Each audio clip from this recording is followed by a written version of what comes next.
Okay, this video is about the Second Amendment and what I believe, and what I believe everyone should believe, whether if they like it or not. Here's what I believe about the Second Amendment. It says this. Let's break this down first. A well-regulated militia being necessary to the security of a free state, the right of the people to keep and bear arms shall not be infringed. And it was written and signed by the founding fathers and agreed to as a Second Amendment in the Bill of Rights to the Constitution of the United States. Now, what does it mean? Okay, there's a lot of argument about what it actually means, and I've done years of research, just because I'm a geek like that, into the Second Amendment. I've read about it, watched documentaries about it, looked at the Federalist Papers, read what the founding fathers wrote back and forth to each other about a Second Amendment. Uh, the Second Amendment it's not the government, not the founding fathers saying it's okay to have firearms for the people to carry them and bear them and own them. It's them saying we acknowledge that you not only, they don't mention self-defense because that was a given. In those days, of course, you had a firearm for self-defense, and of course you had a firearm for hunting. That's why it's not mentioned in the Second Amendment. That's not what it's for.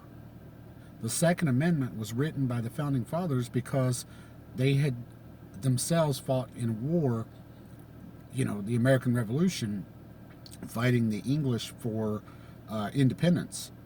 And they had seen what happens to the people when they don't have any means of being able to fight a tyrannical government as the English, as the crown was, to the colonists, who later became, United States of America.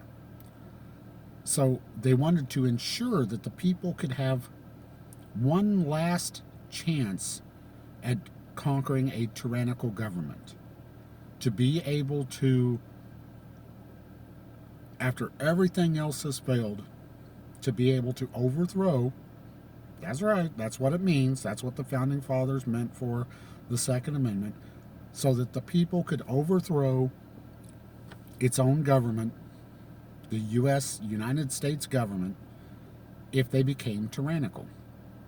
Thomas Jefferson, quote unquote, well, I won't quote it because I can't remember exactly, but he said that about every 10 years there needs to be a revolution to clean out the government, the swamp, if you will. Um, you know, anyone who disagrees with that is not researching the history, or they're only looking at one side. Whether if you like that or not, whether if you're for gun control, whether if you're not, that's what it's for. That's what the Second Amendment, that's its sole purpose. Not to hunt, not to defend yourself in your house. That was just given. They didn't need to include that because they everybody assumed you knew that. What they wanted to make sure is the government knew that the people knew. And that's what the Second Amendment is. It's recognizing that the people can overthrow us if need be. The government, us. At the time, the founding fathers was the government to be formed, who were us at the time. That was confusing. But now, okay, a lot of people argue that, well, it mentions the people.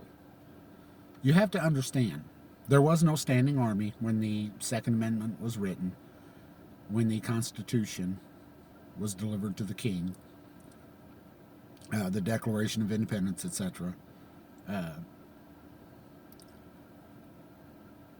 The the people was us. who were also the militia. Because in those days, the militia was the people, and the people were the militia. There was no standing army, and there was no National Guard. I'm not even going to debate that one. If you try to debate me with that it means the National Guard, we're done. We're done. You're too ignorant to even, and I don't mean stupid, I mean just too ignorant to even debate this. No army, but the Constitution mentions a militia. So if there was no army, but the people were required to keep and bear arms, and recognized by the people who were writing this Constitution, then obviously the people and the militia are one and the same. Which, if you look at the American Revolution, it wasn't a standing army. They were militias. George Washington was a militia member. That's right. George Washington was a militia. And everybody who fought in the American Revolution against the British for freedom, for independence, were militia. They weren't a standing army. And they could say at any given moment, well, hey, George, I'm done. I'm going home. They were militia. They were volunteering. Why does it mention militia and people in the Second Amendment? Because it says the right of the people to keep and bear arms shall not be infringed. But when they say a well-regulated militia being necessary, blah, blah, blah, they're referring to the people as a militia. See, the people didn't,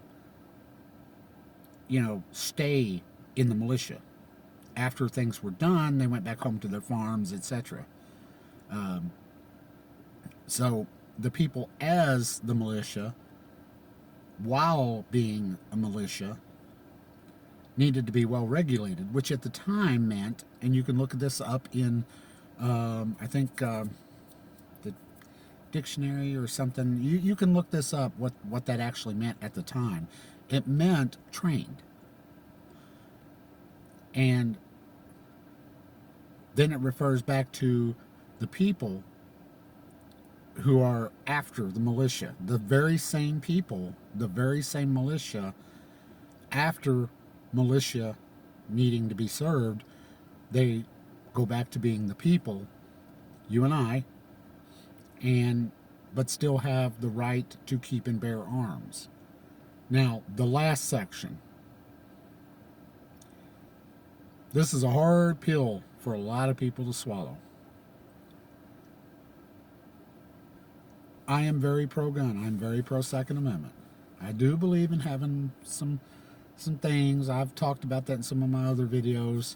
I'm willing to give a little bit. But for those people that say we shouldn't be giving up anything, the government has no claim to tell us any kind of laws. If we want rockets, if we want machine guns, if we want double-barreled sawed-off shotguns, if we want to carry them around over our shoulder, an AR-15 over our shoulder into a restaurant, blah, blah, blah, blah, blah. They're right. Those people are right. The Second Amendment, at the very end, let me read it again. A well-regulated militia being necessary to the security of a free state, the right of the people to keep and bear arms shall not be infringed.